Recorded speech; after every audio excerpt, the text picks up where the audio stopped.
What if I told you 300 years of history never happened? That we've all been living in the wrong century, by accident or by design? Because if one theory is true, the real year isn't 2024, it's 1727. This is the phantom time hypothesis, a real claim by a German historian named Heribert Illig.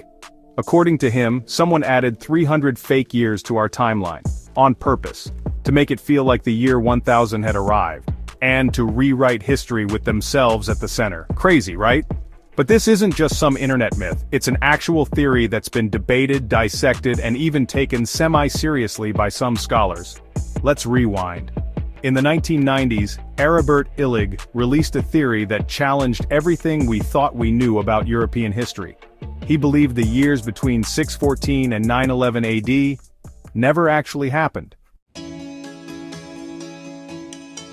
Not a war, not a blackout, not forgotten. He claimed they were deliberately inserted into the calendar by a group of powerful rulers, most notably Pope Sylvester II, Holy Roman Emperor Otto III, and Byzantine Emperor Constantine VII. Their goal? To reset time, to make it seem like they were ruling during the sacred year 1000 AD, a milestone year that carried religious significance, a number that made their leadership feel like destiny. But how do you fake 3 entire centuries? Illig believed you start by manipulating documents, writing false histories, changing dates, crafting events that never happened. If you control the record keepers, you control the record. And then you invent a hero, a larger-than-life figure to embody the era. That's where Charlemagne comes in. According to the official timeline, Charlemagne was the king who unified much of Western Europe, revived education, and became the first Holy Roman Emperor. But Illig says Charlemagne is too perfect, too convenient. His life story reads like a fairy tale. Conquests, reforms, a golden age. And here's the weird part.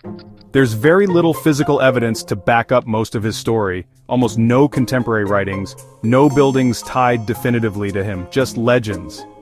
And later records. And it's not just Charlemagne. Take a look at those missing 300 years. From 614 to 911 AD, Europe seems oddly quiet.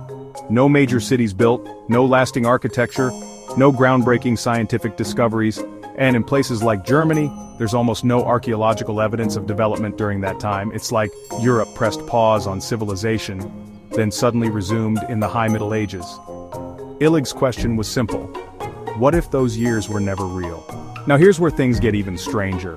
Let's talk about the calendar. The Western world switched from the Julian calendar, created by Julius Caesar, to the Gregorian calendar, introduced by Pope Gregory XIII in 1582.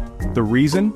The Julian calendar had drifted out of sync with the solar year. Over centuries, this caused seasonal events like the spring equinox to shift on the calendar. To fix it, Pope Gregory ordered a jump. They skipped 10 days in October 1582. One day it was October 4th, the next day it was October 15th. That actually happened, so we already know the calendar isn't airtight, it's a human invention, subject to correction. And Illig argued that more than just 10 days were added. He believed the math was wrong on purpose, adding 297 fictional years instead of just correcting the drift. But here's the thing, not everyone buys it. In fact, most scholars don't. Let's look at the counterpoints. First, astronomy doesn't lie. Halley's Comet, for example, appears every 76 years. Records of its sightings in China, Persia, and Europe match up across timelines. If 300 years were missing or fake, those comet sightings wouldn't line up. But they do. Second, other civilizations. China, the Islamic Caliphates, and the Byzantine Empire all kept records during those same centuries. Their histories don't show a 300-year gap. They don't match Illig's missing time. Third, carbon dating and tree rings. We can test artifacts using carbon-14, and we can count tree rings in ancient wood. Both methods show a continuous, consistent passage of time through those phantom years. So yes, scientifically the theory falls apart. But here's what no one talks about. History is fragile. We rely on written documents, most of which were preserved or destroyed by religious and political elites. Libraries were burned. Empires rewrote the past. Entire cultures have been erased from textbooks. And it's not just ancient history. In the 20th century alone, textbooks were rewritten in Nazi Germany, Stalinist Russia, and even the United States, where facts were selectively edited to promote patriotism or suppress uncomfortable truths. So the real question becomes, could history be edited without us ever noticing? And here's the psychological side. We want history to be tidy, linear, understandable. But when a theory like phantom time comes along, it's unsettling. It makes us question the very ground we stand on. It reveals how easy it might be to lose or fake centuries.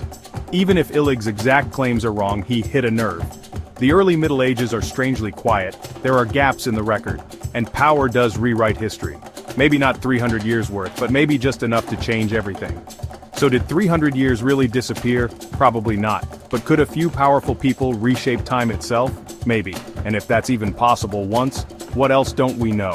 What other parts of history are stitched together with guesses, myths, and political motives? Save this if you're still thinking about it tomorrow. And remember, just because it's written in a book, doesn't mean it happened.